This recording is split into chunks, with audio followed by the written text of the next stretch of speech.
Hello, good evening, everybody, and welcome to our live streaming tonight with Marzia Iori and Ona Pangaia. The title of this streaming today is The Power of Saying What You Really Want, and we are really excited to be here today. I'll be co-hosting the session tonight. My name is Danny Buccilli. I am a coach, trainer, and facilitator here, and I have the pleasure to be the co-host of this event tonight together with Marzia. Okay, good evening, everyone. I am very happy to be here with you. I am Marzia. I am coach and facilitator in voice dialogue and supervisor. And I am here. I am very happy to be here with all of you because I am the pleasure to introduce Ona Pangaia. Ona Pangaia is she's a direct student of Sidran Stone, the founder of Voice Dialogue Technique.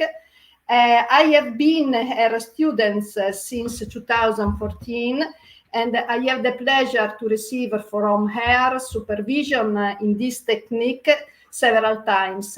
Her knowledge is so profound, and you can imagine how many important messages she can give us today according to the topic of this meeting.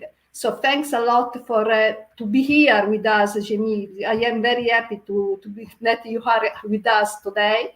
And I ask immediately first questions. Tell us a bit about yourself, Jamil. Thanks a lot. Thank you, Marzia and Danny. I've been doing learning voice dialogue since the 1984, I think, a long time. So that ages me quite a bit. And I had the great advantage of being able to study directly with Sidra and Hal Stone, who founded Voice Dialogue. And I trained with them for about 4 or 5 years at their trainings. And then they invited me to be one of their facilitators at their trainings. And then eventually also to offer teachings at their trainings. I began doing my own independent training sometime in the mid 90s. And I teach voice dialogue internationally. Both just as workshops, but also in training new facilitators and actually coaching and training teachers of voice dialogue. So that's about me and my work.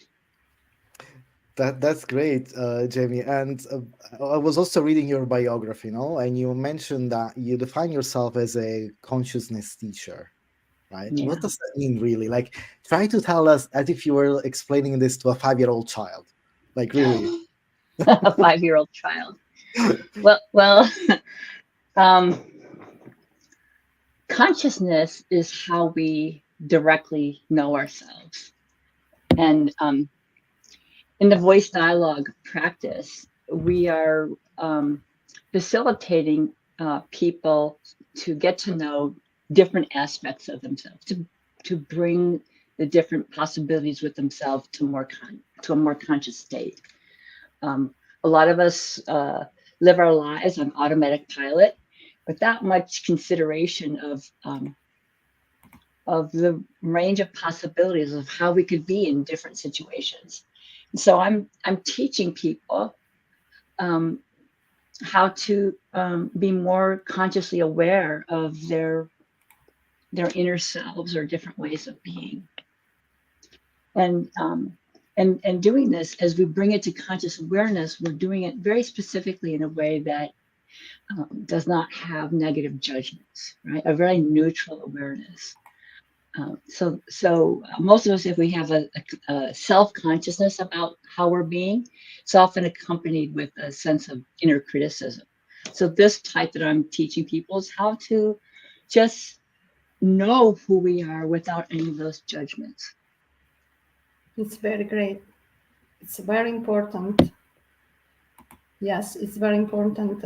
And I know that you work with many clients. And what are the benefits that you see inside of these clients that you witnesses in these clients with thanks to your work? I'd say that really the one of the most important benefits is that we get to know ourselves in a much bigger way without judging ourselves. And what that means in a practical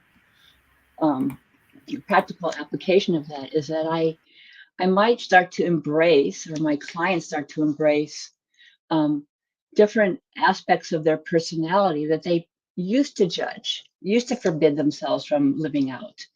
And they begin to have a more healthy and even neutral relationship with different parts of themselves. So, for example, if somebody has been um, very identified with their inner perfectionist, and they judge, themselves if they are too casual about things, or other people are too casual about things, then we use this work to investigate what is the form of their perfectionist and what is the form of their casual self. Um, and as we begin to embrace these different parts of ourselves, we we know that within ourselves, and so we also begin to judge other people for having those qualities that we used to judge in ourselves. So we get along better with people. This helps us better in our relationships with others. It helps us to use conflicts um, in a way that can help us know ourselves, as opposed to moving between who's right and who's wrong.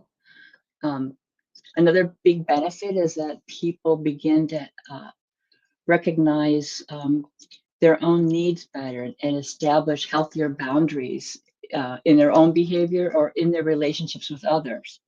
And if they're establishing healthier boundaries with people who are meaningful to them, it's important not to lose that kind of warm connection. And it sounds like, how do you do both at the same time? But it's about being able to kind of hold a relationship with people, your siblings, your partner, your parents, your coworkers, in a way that allows you to um, be respected, respect other people's boundaries, recognize them, um, but also still have a connection, a sense of warmth if it's appropriate, or goodwill would be another way of putting it. Let's see, what else do we have? Another big benefit is that some people come into the work with me and they have some issue that they have very black and white thinking about. And this type of work gives us, all of us, and I include myself because I've done this work for myself as well, all my life, all my adult life practically. It allows us to have a more nuanced view of the situation that we're in. Um,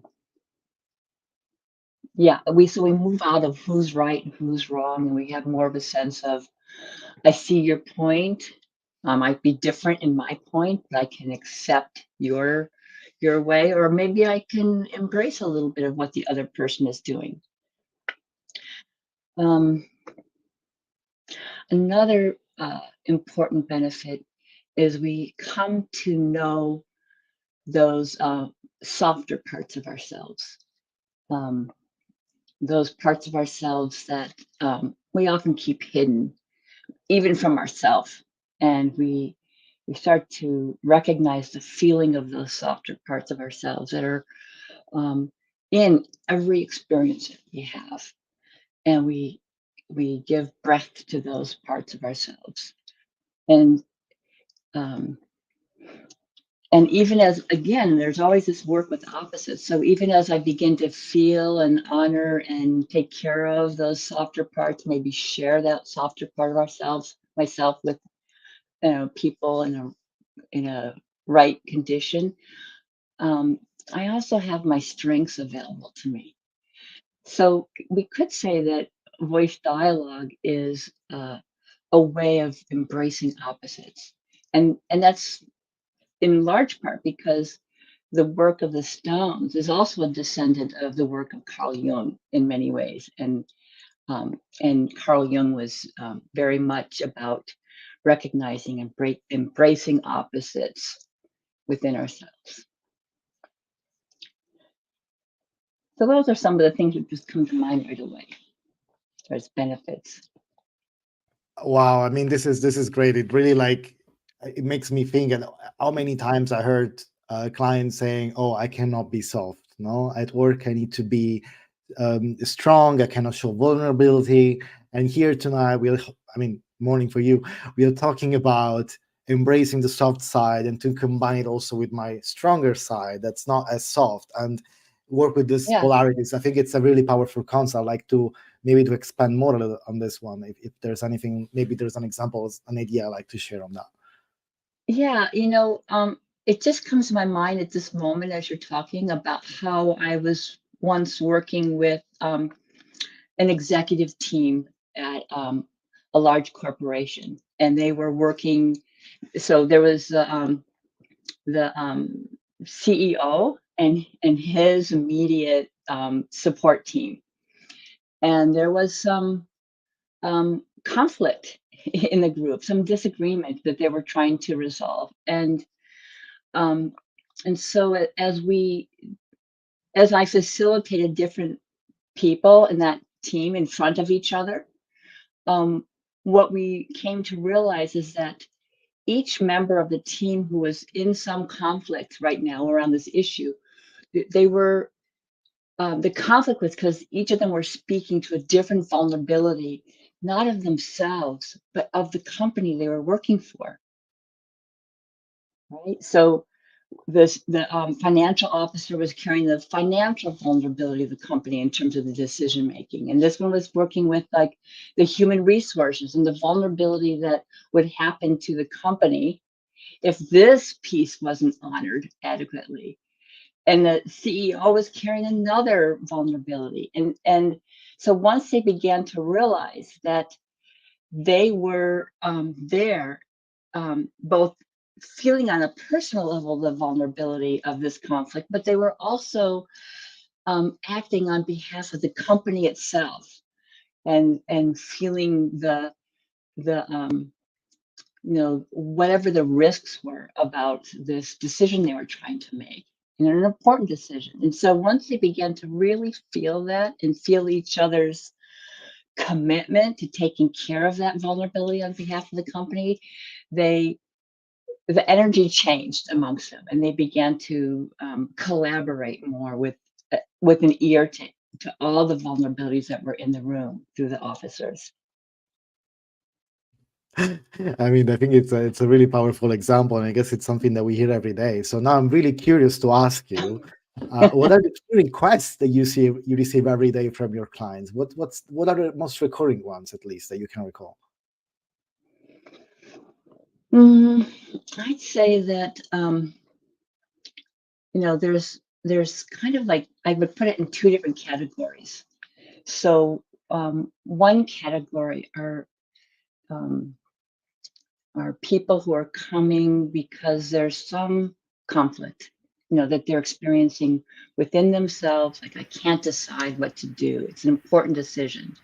Should I go or stay? That's a very important set of opposites, whether it's this company, my relationship, the situation. Should I be in this or should I be out of this situation?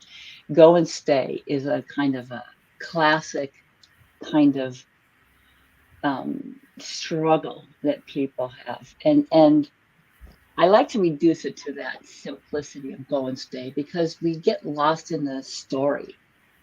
A lot of times we get confused because of the background story, and so it's actually really helpful to just recognize what's at stake around going and what are staying. Some people are they're coming because they have a very familiar and strong way of being, and they're starting to become aware of something coming up that's challenging that. So maybe they're they're a person that really plays it safe in life, and but they're noticing that they've been having fantasies about doing risky things, or they are starting to do some kind of risky things, and they're very alarmed, and they want my help in getting rid of this risky part of them, so they can feel safer. Yeah. And it's kind of like they want me to be the executioner to some part of themselves.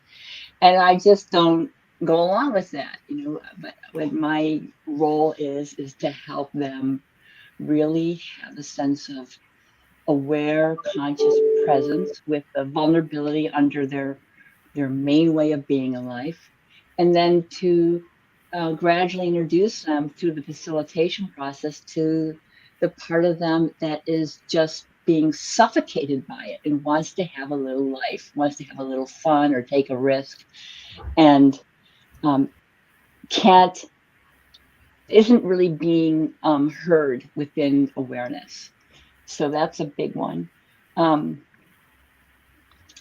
Boundary issues, that's a very important one, in personal relationships that, can lead to, divorce, breaking up because certain, certain boundaries aren't understood or recognized or supported um, within the relationship.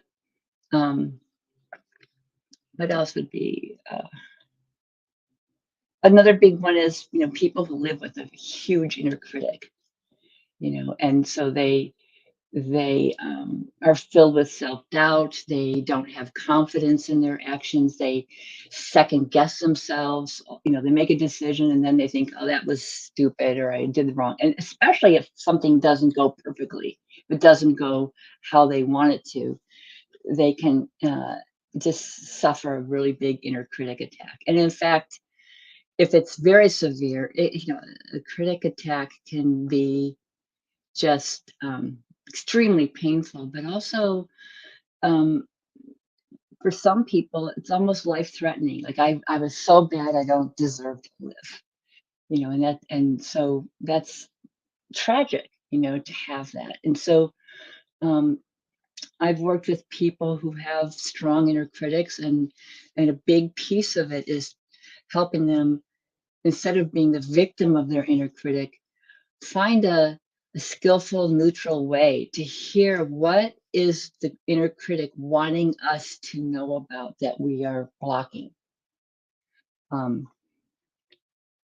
that inner critic is can be our strongest ally to consciousness, because rather than just push it away, if we hear what it's saying beyond, underneath the you're stupid or you're a failure, like those sort of insult. If you say to the inner critic, what's the matter, honey? What do you want me to hear about? It's actually will speak about some vulnerability that's just being ignored, and it points the way towards um, where we need to um, come to some different kind of balance in ourselves. So that's one category of, it's relationship issues, it's indecisions, it's inner critic, it's feeling, or sometimes people come because their partner said, you need to do work, right? And that's not a good motivator. Like me, it's sort of like a shotgun wedding, or like somebody says, you either change or I'm out of here, right? And so this work only really works if a person sincerely wants to know themselves better, right? They want, they're doing it for themselves. And when they do it for themselves, it has benefits for everybody. So the other category of people that I work with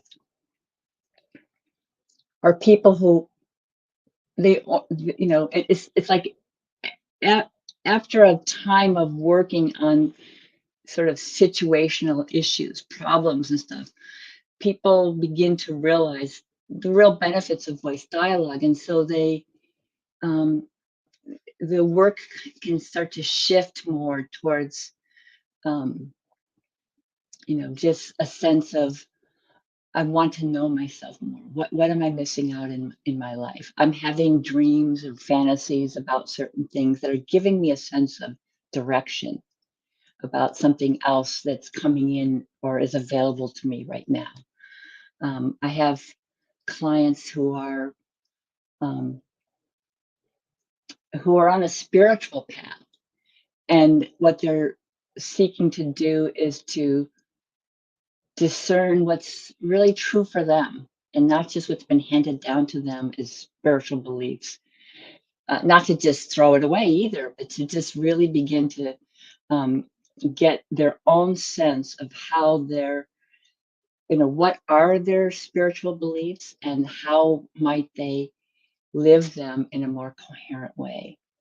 And that's also really um, deep work to do.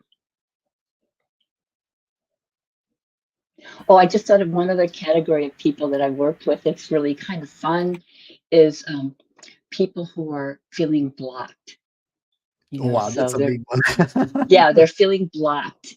So they're an artist who is can't, they're just in this dead zone. They can't come up with something. And they're artists, is they're a painter, they're a writer, they're some kind of a creative impulse um, is blocked, or it might show up in their work life where they just procrastinate all the time. They've got something really important, a task, a project that um, they're meant to do, and they just can't get to it. It's like, before I do that, I'm going to straighten up my desk, or artists. Before I do this, I'm going to look online and see what other artists are making. Or before they start their writing project, I need to do some research first. Uh, I need to I need to get a new printer before I start writing, and so there's just, what's blocking you? What Because it's not about the printer, right? There's something else that the printer is being used as an excuse to avoid something. So what is that? What is it for you? And the thing about uh, this kind of work is that it's not the same for everybody. It's not like, if I'm blocked, it means that this is going on in me. It's individual. Everyone has their own psychology, their own set of life conditions that have brought them to this point, that is unique and needs to be. It doesn't need to be. There's a point where we're ripe to know ourselves differently and more fully. Yeah. So it's kind of like a ripening process. Yeah, you talk about very important topics. You talk about very important kinds of topics that clients bring to you. So now I would like to ask you something about this technique, voice dialogue technique. Voice dialogue. Yes, and if you can explain us what is this kind of technique. Yeah, thanks. Yeah. Yeah. Um, so the technique, the method, it looks simple, but it's actually quite sensitive work. So what happens if I'm with a client is that they present to me what it is that they would like to explore, or what it is that they're wrestling with inside themselves. And we um, we together identify what is the part of themselves that is most in charge, or they're most identified with in this situation. And because voice style is an exploration of different aspects of our wholeness. And when I say parts, I don't mean to imply that these parts are like separate inner people, or they're segments or regions of ourself. Like my arm is a part of my body. It's actually all the inner selves are me happening in different ways according to different core beliefs and feelings and perceptions and even body senses. And so what we do is we identify there's a certain way of being that's kind of always happening in this situation, or is more dominant. And so we identify what that is. And then I ask the client to move to a different place in the room, to shift over in order to just give this other way of being its own space of expression. And then I have a kind of an inquiry dialogue with that part of them. And my aim in that dialogue is to really bring forth how that particular self functions. How does it think? What does it believe? What do you believe when you're coming from that way of being? How do you feel? How do you feel in your body? How does that part feel in this room? How does that part feel in relationship to another human being? Me, for example, not on a personal level, but just that there's another person, and how does that part relate to another person? I want to bring out and expose for that person who's my client. I want to have a revelation, a revealing of the features of that way of being, of that way of happening, and why it is so dominant. What is it that's driving that way of being to dominate the situation? You know, what are the underlying needs that way of being is striving to protect or recover? And when I'm dialoguing with that part of the person, they just still feel like I'm me. They don't feel like they're, some other person. They feel like, oh, it's me and I'm real and I'm very real. And this is, how I see the world and how I behave in the world. And then I go, okay, thank you very much. Let's go back to the center where we started, in the beginning. And then um, my coaching or facilitation process is to help that person, if at all possible, and sometimes it's not quite possible, but to help that person be what it is that knows about that self, right? In other words, to separate being identified with it, to differentiate. There's me who knows this, and there's me who functions this way. So there's a difference there. There's a big difference there, I guess. It's Yes. a huge difference, right? Take space from our idea, what we think we are. What we think we are, right? Yeah. So Yeah. let me give you an example in a different way. So let's say that somebody comes in and they are in their world, they are a person who teaches at a college. And so then I might speak to the teacher's way of being. And I would, and to begin with, this person, you say, hi, who, can introduce yourself. They say, hi, my name is Susan and I'm a teacher, right? And so they're identifying with that role. So then I talk to the teacher and I ask, what does it mean to be a teacher? And can you describe for me what's important to do as a teacher, and how do you do this? So I'm investigating the features of the role teacher, and then I'm bringing them back. And my work then is about helping them realize that teacher isn't what who they are; it's how they are. It's how they are in the world, and they are much more than a teacher. But they may forget that, and if they're just identified with being a teacher, they teach everywhere they go. Right?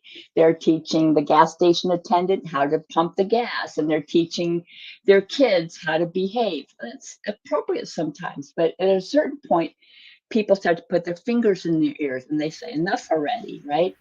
And they don't want to be taught all the time. But if you identify with being a teacher, that's all you can do. It's your whole orientation in life, right? So now I would like just to share what is my sensation when I discovered that I can be more than what I think I am. And for me, it was a sensation of freedom, of well, deep. that's right. I mean, if we can get them to recognize that this is not essentially what they are, but how they are, it's huge. It's huge because now they can like start to discover, well, where's the part of me that doesn't know, right? The teacher self would never say, I don't know, right? They would go, well, I'll look that up, or I know, or I think I know, right?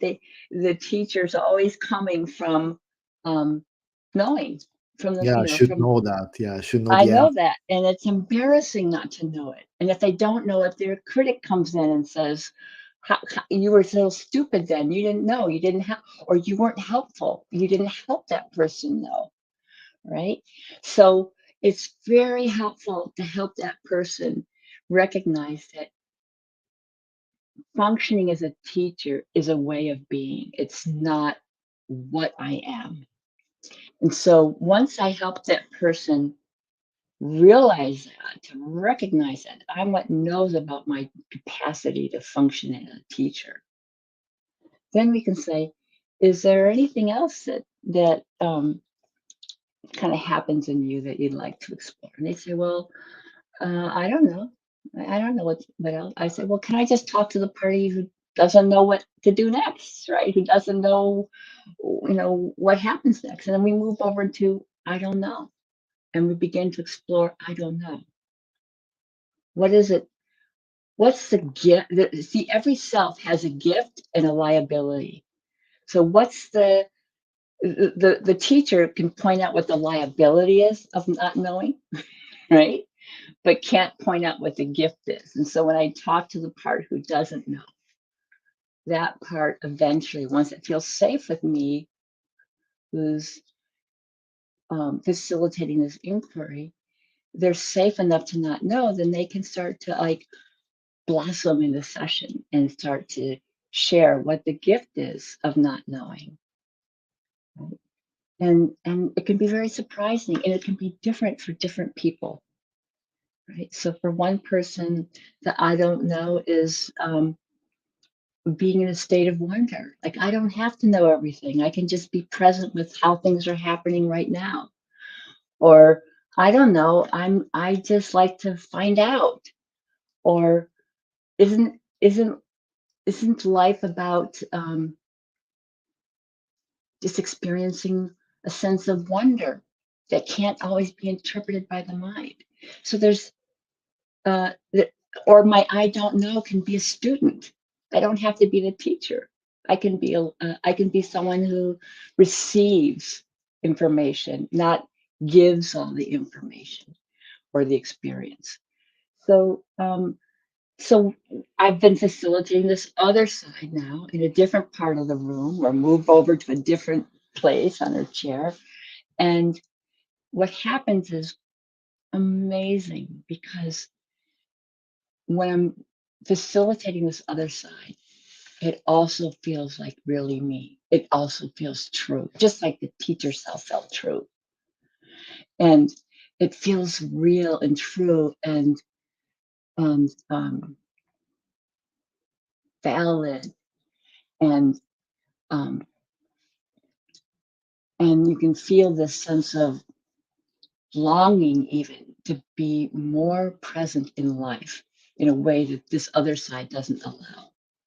And see, this self here, the one who doesn't know, it thinks, like if this client's name is Susan, this side believes or only has experience that this other side, the first side, is Susan. They don't know anything about there being a middle position that's not this or not that. And so it's a tremendous relief for this side now to have the experience of that, to be Susan or to be David or whoever the client's name is, that to be this space of just allowing and honoring both potentials as real and valid and unique and different. That is the kind of freedom that you just spoke about, Marcia. I mean, Jamie, this was just great. I mean, you're talking about something that could actually help us feel more free, more liberated, actually, to not identify ourselves with how we do things, but the fact that there's many different opportunities in there. And you've been talking about positions, you've been talking about moving chairs. I think it's important now, if you explain a little bit to our listeners today, how does it work? So how does a facilitation in voice dialogue work? What happens? Who does what? What's the setup? So that, because we assume that most people here, they don't know that. So let's try to explain them like very simply how this could work. How it works. Well, now I do almost all my work online on Zoom. Thank you, COVID, right? Before COVID, and when I do workshops, what's happening is that I'm sitting in one spot. I don't move around. I'm an anchor. I'm an anchor for inquiry and awareness. And my client would be sitting opposite me. And as I facilitate self, that client can move to a different position, literally physically get up and move their chair, move to a different chair. Sometimes they don't want to sit down. They want to pace around or stand up with their hands on their hips. And so I'm encouraging the person to know what the embodiment of that self feels like, of that way of being. It's very interesting. What are the gestures that are common? So it's not just what that self thinks or feels. It's actually how it's embodied. For example, I came to realize that when someone was facilitating me in my mind self, my know-it-all self, it would always speak like this. It's almost like it's pointing at its head. This part. This is Jamie. I'm Jamie. I'm the brain, right? And this was a gesture my dad used to make all the time, and he also was in his head a lot, and so. Or rubbing my chin, like I have a wise beard that I'm stroking. Like this is a gesture that comes when I'm in that self. And so it's very helpful to know, because when I start doing this, I can become conscious. Oh, wait a minute, where am I coming from? Not that it's wrong, it's just an indicator, right? So as a facilitator, I have a person embody and move and come from that way of being as I'm engaging in this inquiry. When I'm doing it on Zoom, I have them move their computer around. I still have them move. The other day, I was talking to some part that was it was the opposite self of her busy mom energy, who's just responsible for everything. And I asked her to move. She's familiar with voice dialogue, and she just moved the camera over. And I happened to see that behind her she was doing the work in her bedroom, right, at her desk. And I said, you're really tired, son. Is that true? And she said, yeah. I said, I bet you like that bed over there. And she said, yes. And she went right over. She curled up under the blanket, and I facilitated her in that way. Really tired. So tired, she just wants to lie down. Wow. Right? So we move over to a different place. And I'm just facilitating the experience of those ways of being and bringing up through my inquiry process or through my reflection back to them on what I'm seeing happen. What I'm trying to do as a facilitator is bring awareness, consciousness to that way of being. each one that I facilitate. Some vulnerable selves, they don't speak. They just are small, like a child, like an infant doesn't speak. It might be a wounded vulnerability that's crying.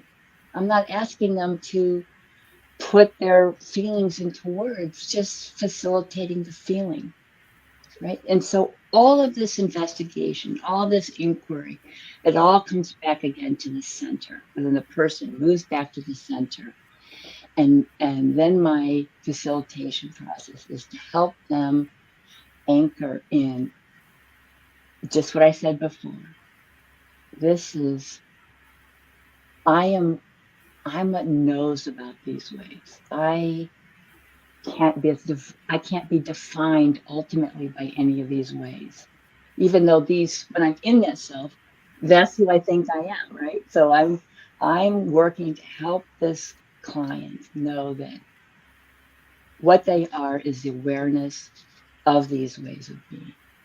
And with that awareness, my sense of self in the world, in the everyday world, it becomes more, it becomes richer, becomes freer, it becomes more vulnerable sometimes.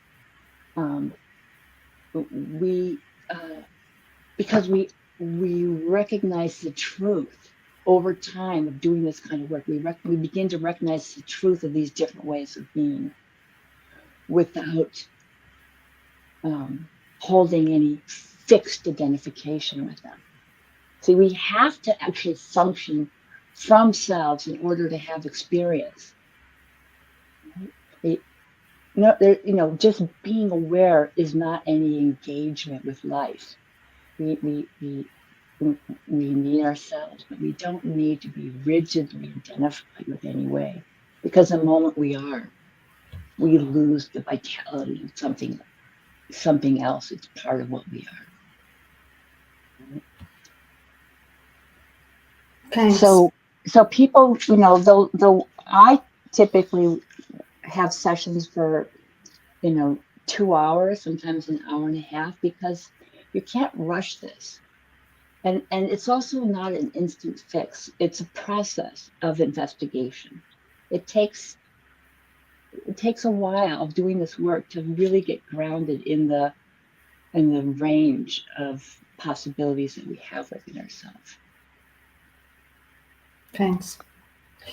Did I answer your question there, Danny, about what it looks like? I know you're a facilitator. Maybe you have something else to add. I think you answered wonderfully, like adding lots of great details to it, and I'm pretty sure we're going to have other occasions to maybe dig a bit deeper here. But I think Marcia has some curiosity here to ask. I see that. I can read it.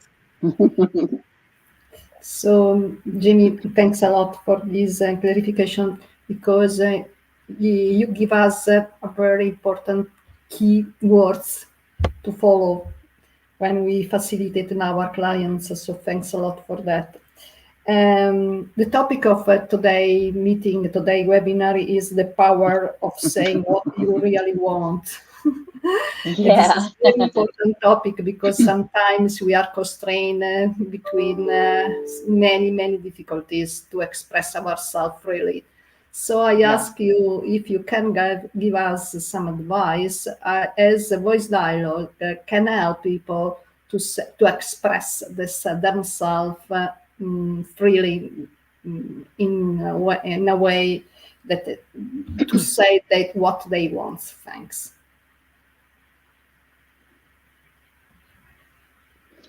Okay, so imagine that you have a bucket of water in front of you, and then you have a balloon full of air, and you take that balloon and you push it down under the water. And your job is to keep that balloon of air submerged under the water. You don't even know why anymore. It's just what you do. You just keep that balloon underwater. So let's imagine that this idea of like, what I really want to say is the balloon that wants to come to the surface. And anytime it starts to rise up to the surface, there's this hand that's pushing it down, keeping it submerged. So, in order to be able to be free to say what you really want, you have to interview the hand, right?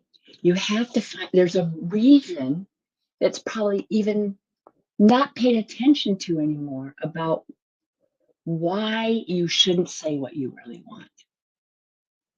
And so the work begins with finding out about that self who's the boss of that balloon, right? And want to find out what's motivating it to keep you from saying what you really want. Right? So, what's at stake if you said it? So it might be that you want something different than somebody else wants, and you want to keep them happy, right? So the hand might be the part of us that says, "My job is to keep everybody happy. I want to I want to please people. I don't want to upset people. I want to keep everyone happy." And I suspect that if I said what I really want, somebody wouldn't be happy. So we need to know what that is that has got so much force on that balloon. And then, so as long as you keep that balloon down, there's no conflict, right? I know I've had people say to me, they're really upset because in their relationship, they get into conflicts and they feel bad because my parents, they never fought their whole lives, right? In other words, nobody ever said what they really want. They just kept everyone happy, right? And so this person is, coming to me saying, I got a big mouth. I say what I really want, and then I get into conflicts, right? So on the other hand, there's the parents are like, we never say what we really want because it upsets him or it upsets her, and I don't want them to be upset, right? So we find out what it is, or maybe if I said what I really want, I'd be embarrassed, right? I shouldn't want that, you know. I don't want people to judge me for what I really want. I don't want to be judged. So I'm going to keep that balloon of what I really want submerged. And I'm not going to tell people really want. It might be, and I don't want to say what I really want because I don't want to appear to be bossy or demanding or controlling. If I said what I want, people would feel I'm asking for too much. And who am I to deserve what I really want if I said that? So that hand's pushing that balloon down of what I really want. So there's obviously some, whatever's in the balloon is a source of real desire. It's a part of our own life force and it wants to come to life. But we are self-oppressing ourselves. We might say, "Oh, I don't really say what I want because somebody else won't let me." But actually, it's us who won't let me. It's some part of me. Because if I said what I really want, and that person who doesn't want me to say what I want, they might leave me, right? I might get angry.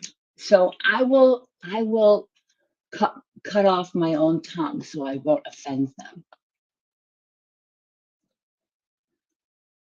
So in order to be able to say what I really want, what we need to do is interview the hand that keeps us from saying what we want.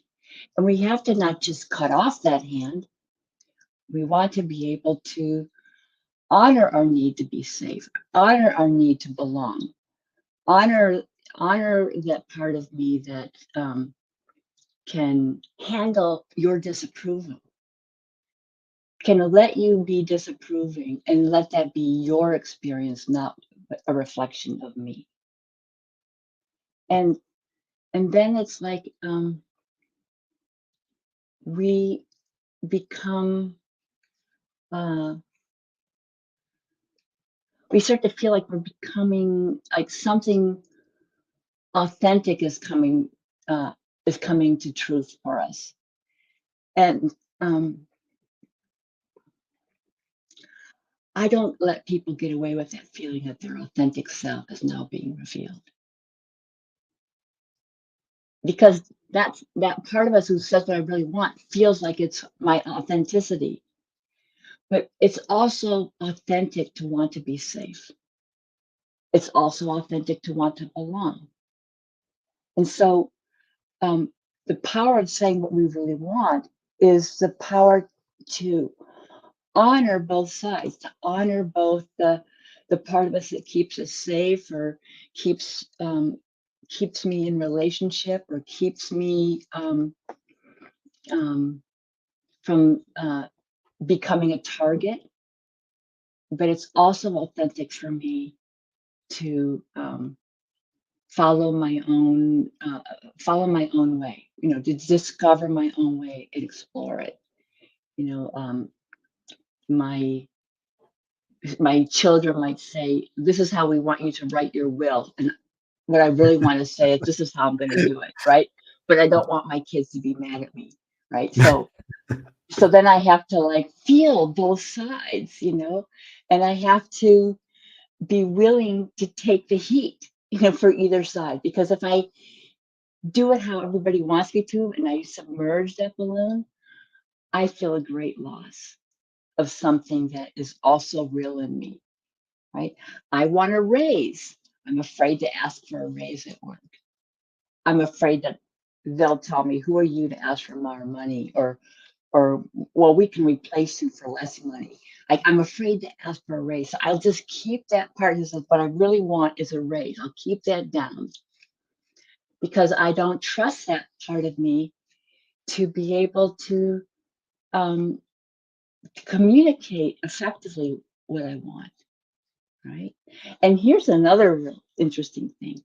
The longer we keep the parts of me who want to say what I really want, the longer I keep those parts of me down, the more urgent they start to feel, the more irritated and angry they start to feel, the more reactive they start to feel, those parts of us. They start to feel resentful.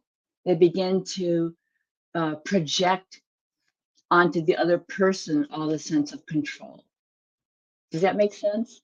I Rather think than it's saying, it's a crucial thing what you just said here, and I guess people listening to us might be really wondering, okay, can you give us some examples on how we can use voice dialogue to actually say what we really want and unlock that part? Actually, what would you answer them?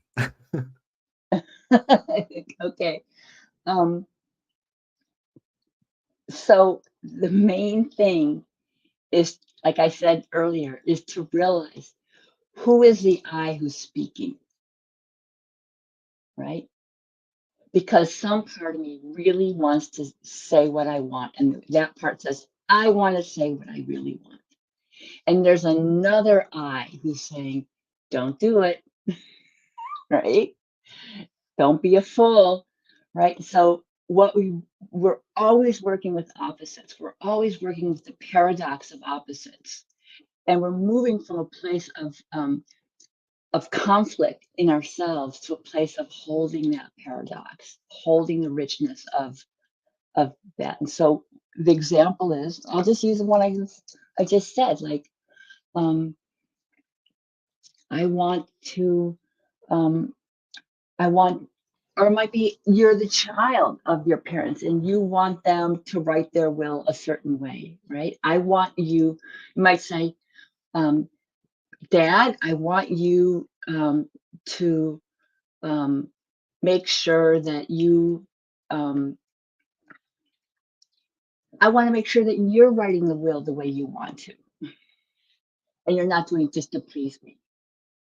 And then your brother says, no, this is how it should go, right?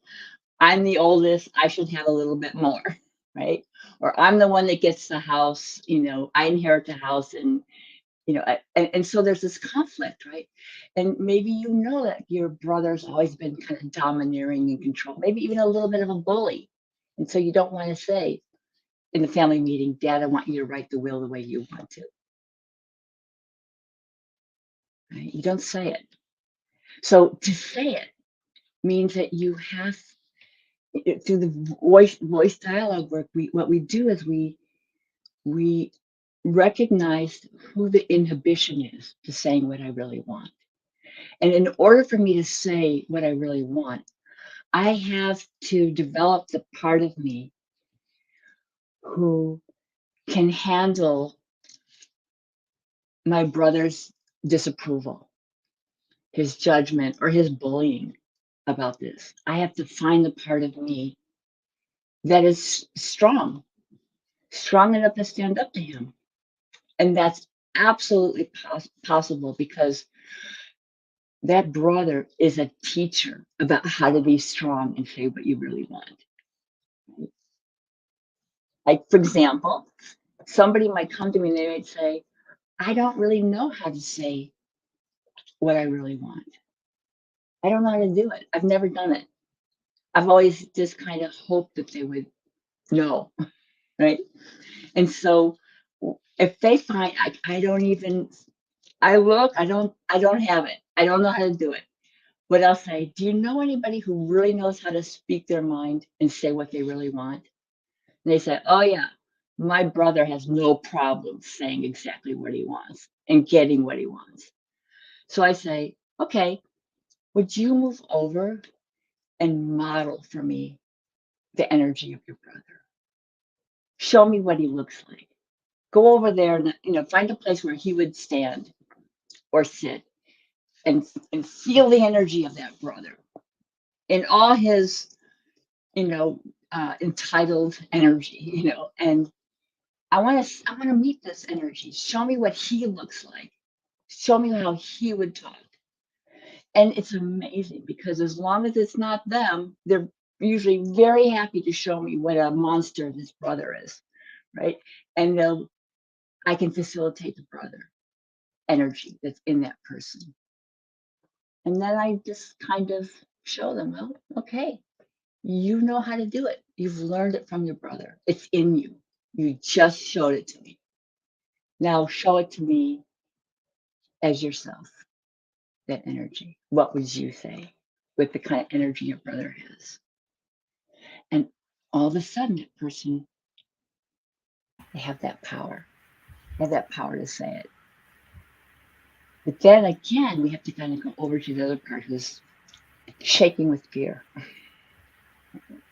And we have to meet that other side and help this person know what are other ways that you take care of that vulnerability besides silencing yourself. How else can you take care of that scared child in you? And you'll find out, right? You'll find that part that might say, well, what I really need is to just really feel my feet on the ground when I'm talking to him. And I won't be scared. Or I have to imagine that I'm dressed like a samurai when I'm talking. And if I have my samurai costume on, I won't be so fearful. It's fine. You're just amazed at what the imagination can come up with to help us on both sides.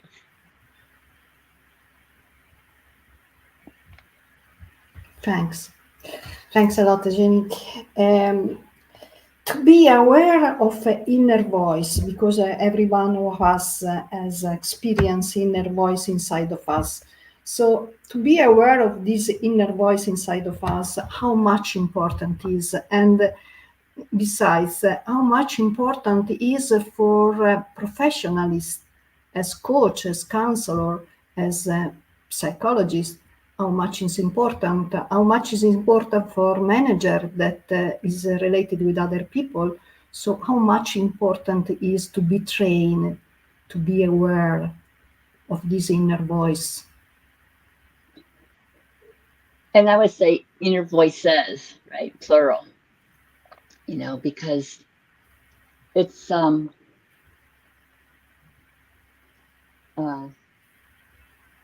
there's a kind of an image that Sidra Stone once used, I think is really helpful for people who are in a role of guiding or serving other people, is that imagine that you, that the difference is between knowing myself as a single instrument in an orchestra, right? So if I know how to play the flute, and I'm the flutist in the orchestra, that's all I can do, right? And I can't really relate to the violin players or the drummer or the saxophone player. I can't relate to anything else other than the flute. And so, as a manager, as a coach, it's important to know more of the inner voices so that you become more like the orchestra itself. You can have many different kind of instruments. I'm using the idea of the instruments as being like our inner voices. We have more instruments with which to play our human song.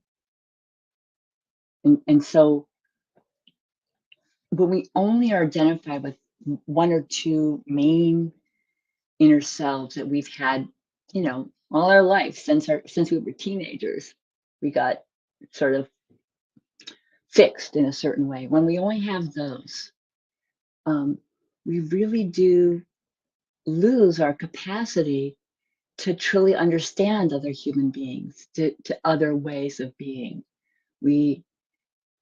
And that leads to a sense of alienation. It leads to a sense of, potential for conflict. And we tend to try to steer people into our way of being, as opposed to helping them discover their range of beings, their inner orchestra of being. So as a manager at a place of work, you might have employees who have specific roles, but in a more progressive organization, people can bring more of who they are to work, even as they're performing their jobs. As a coach, you can help people.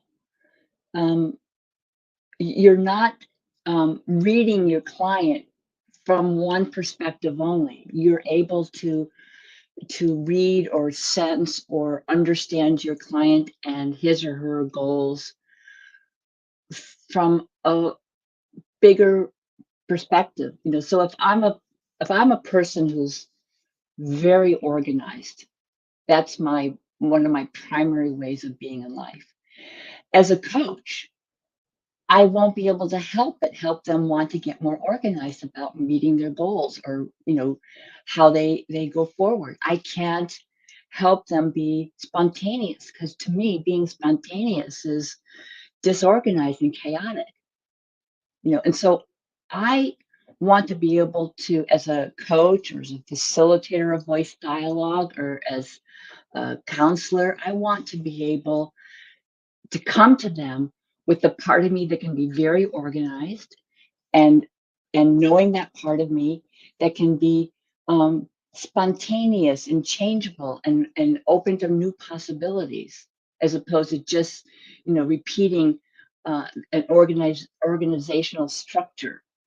I want them to, if I'm identified with a lot of very personal energy and warmth, I can't help my client set boundaries because I don't know how to do it. So I need to be able to feel the parts of me that know about boundaries and respect and can know it for myself and in my client. And I need to be able to have the part of me that's still there with warmth. Right. So if I'm a person who's very oriented towards like building and creating a larger presence in the world, I can't help a person let go of things, decline, let that project, that one doesn't work for you, so let it go. Reduce something so that you can have what you want. So I need to be able to be more in contact with my own sets of opposites so that I can come to my clients with my own self-awareness of opposites. And I that think takes time. Yeah, go ahead. That's really Danny. rich, Jamie. That's really rich. And you probably didn't notice because, I mean, you were actively talking to us, but we have received a couple of comments across the platforms, and Yeah. people are taking away the metaphors that you used today as powerful ones. And I just wanted to share that with you. Okay. And personally, what I want to say is that I'm really thankful for having had the opportunity to having met you and Marty as well, because you guys introduced me to Voice Dialogue as such. And I experienced this on myself as a client and now as a facilitator. And what we're here to do together with Marcia and your help as well is to bring more awareness around voice dialogue and to help people feel more liberated, because today the key word was really liberation and freedom, to discover all the different selves that we have inside and making sure that we use them in a wise way that helps us getting closer to achieving our goals and being our full self by integrating all of these beautiful selves that we have within us.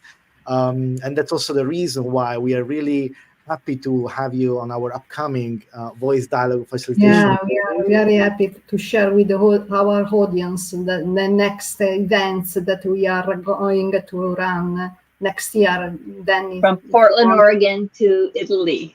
All the way from Portland, Oregon, US to Italy, Pescara in February, March, and April. And yeah, it's an exciting journey. We're looking forward to expanding more knowledge about voice dialogue and really having more facilitators out there. You know that Jamie, me, and Marcia, we already do like facilitations as facilitators, but now we believe that it's also time to advocate more for voice dialogue and make sure that as many coach, counselors, and psychologists out there actually can integrate this into and their also daily work. managers, and also managers, managers. yes. Can integrate And also, this into their I work. would like to underline that the course will be in Italian language only the 11th of April. If you want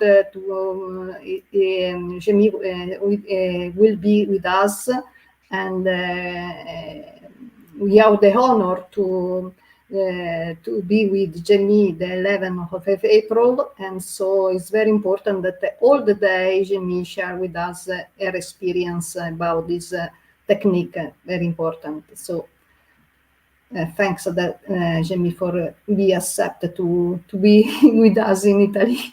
Let's say that today was a virtual gathering, but we're going to have a real one in person in April. We're going to have actually the honor to talk to us about theory of dreams, which will be actually the deep dive that we're going to do. But you did the spoiler, Danny. No, you did the spoiler. Shouldn't have done that. Well, it's on the website already. People can see it. Our fans on the website see it. Yeah, I'm excited to be coming there and working with you all. It's gonna be fun. Yeah. That's great. Is there one last word you'd like to share with our audience today before we call it alive? Yeah, I would just say that honestly, most honestly, voice dialogue process has changed my life in fundamental ways. And I have a better sense of humor. I'm kinder to myself and other people. I'm free to get into little arguments here and there with my partner and not feel like it's the end of the world. I have a 37-year-old relationship that I credit directly to voice dialogue. That makes me happy. That's a powerful message. Also for me, voice dialogue changed my life. We are in company for that. Long-lasting relationships through voice dialogue. Yeah. Well, this has been fun talking with you. Likewise. And with everybody who's watching. Okay. Likewise, and I feel like I learned even more than before, and I have very powerful metaphors that I'm definitely going to use again in the future. Okay. Steal away. What about you, Marcia? Anything you'd like to say? Bye-bye. And thanks to everyone that listened to us until now. So thanks everybody for staying with us today, and looking forward to our next one, which will happen very soon. Enjoy your day. Stay tuned. Thank you. Bye-bye.